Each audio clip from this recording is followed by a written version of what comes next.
ಇನ್ನು ಬೀದರ್ನ ಬಿದ್ರಿ ಕಲೆಗೂ ಕೂಡ ಗಲ್ಫ್ ಯುದ್ಧದ ಬಿಸಿ ತಟ್ಟಿದೆ. ಬುಕ್ಕಿಂಗ್ ಆಗಿರುವಂತ ಕಲಾಕೃತಿಗಳ ರಫ್ತಿಗೂ ಕೂಡ ಇದೀಗ ಸಂಕಷ್ಟ ಎದುರಾಗ್ತಾ ಇದೆ.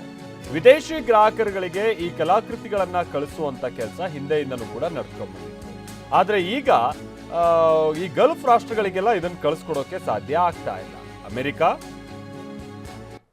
ದುಬೈ, ಫ್ರಾನ್ಸ್ ಈ ಕಡೆಗೆಲ್ಲ ಕಲಾಕೃತಿಗಳು ರವಾನೆ ಆಗ್ತಾ ಇತ್ತು. ವಿಮಾನ, ಹಡಗು ಸಂಚಾರ ವ್ಯತ್ಯಯದಿಂದಾಗಿ ಈಗ ರಫ್ತಿಗೆ ಬ್ರೇಕ್ ಬಿದ್ದಿದೆ. ಇದೇ ಕಲೆಯನ್ನು ನಂಬಿರುವಂಥ ಕಲಾವಿದರಿಗೂ ಕೂಡ ಇದೀಗ ಸಂಕಷ್ಟ ಎದುರಾಗ್ತಾ ಇದೆ. ನಾವು ಪ್ರತಿನಿಧಿ ಸುರೇಶ್ ನಾಯಕ್ ಈ ಬಿದ್ರಿ ಕಲಾವಿದರ ಜೊತೆಗೆ ನಡೆಸಿರುವಂಥ ಮಾತುಕತೆ ಇಲ್ಲಿದೆ ನೋಡಿ.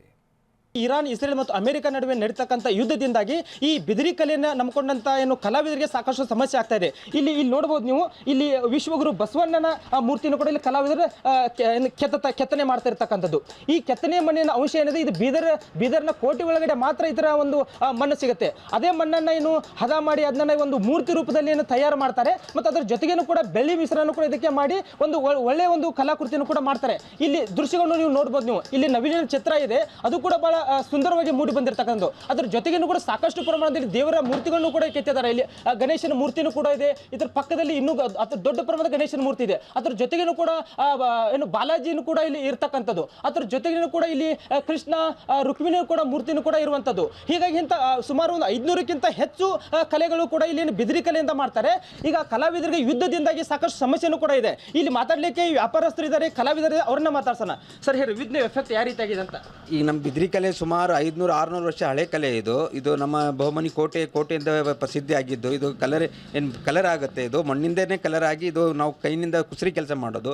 ಇದು ಜಗತ್ ಪ್ರಸಿದ್ಧ ಬಿದಿರಿ ಕಲೆ ಆಗಿದ್ದಕ್ಕೆ ಇದು ಜಾಸ್ತಿಯಾಗಿ ಡಿಮ್ಯಾಂಡ್ ಇರೋದು ಯುರೋಪ್ ರಾಷ್ಟ್ರಗಳಲ್ಲಿ ಮತ್ತು UK, US ಈ ಥರ ಭಾಳ 50% ನಾವು ಏನು ಐಟಮ್ ಮಾಡ್ತೀವಿ ಅದು 50% ಎಕ್ಸ್ಪೋರ್ಟೇ ಜಾಸ್ತಿ ಆಗ್ತಿತ್ತು. ಇತ್ತೀಚೆಗೆ ಇದೇನು ವಾರ ಸ್ಟಾರ್ಟ್ ಆಗಿದೆ 10-15 ದಿವಸದಿಂದ.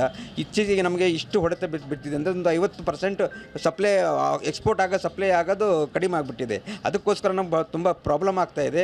ಈಗ ನಮ್ಮ ಇಲ್ಲಿಂದ ನಮ್ಗೆ ಸರ್ಕಾರ ವತಿಯಿಂದ, ರಾಜ್ಯ ಸರ್ಕಾರ, ಕೇಂದ್ರ ಸರ್ಕಾರ ವತಿಯಿಂದ ಯಾರು ಡೆಲಿಗೇಟ್ಸ್ ಬರ್ತಾಯಿದ್ರು, ಹೊರಗಿನ ದೇಶದಿಂದ ಬರ್ತಾಯಿದ್ರು, ಅವ್ರಿಗೆ ಕಾಣಿಕೆಯಾಗಿ ನಮ್ಮ ಇವರು ರಾಷ್ಟ್ರಪತಿಯವರಾಗಲಿ ಪ್ರಧಾನಮಂತ್ರಿಯವರಾಗಲಿ ಕಾಣಿಕೆಯಾಗಿ ನಮ್ಮ ಬಿದಿರಿ ಕಲೆಯನ್ನು ಕೊಡ್ತಾಯಿದ್ರು. ಇತ್ತೀಚೆಗೆ ಎಲ್ಲ ಹೊರ ದೇಶದ ವಾರ ಎಲ್ಲ ಸ್ಟಾರ್ಟ್ ಆಗಿದ್ದಕ್ಕೆ ಇತ್ತೀಚೆಗೆ ಕಾಣಿಕೆ ಕೊಡೋದು ಕಡಿಮೆ ಆಗಿಬಿಟ್ಟು ಎಕ್ಸ್ಪೋರ್ಟ್ನೂ ಕಡಿಮೆ ಆಗಿಬಿಟ್ಟಿದೆ. ಅದಕ್ಕೋಸ್ಕರ ತುಂಬ ನಮಗೆ ಇದಾಗಿದೆ.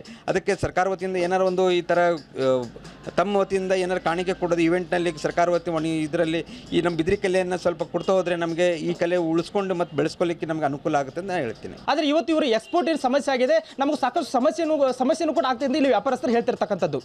ಕ್ಯಾಮ್ರಾಮನ್ ಕೃಷ್ಣ ಜೊತೆ ಸುರೇಶ್ ನಾಯಕ್, TV9 ಬೀದರ್.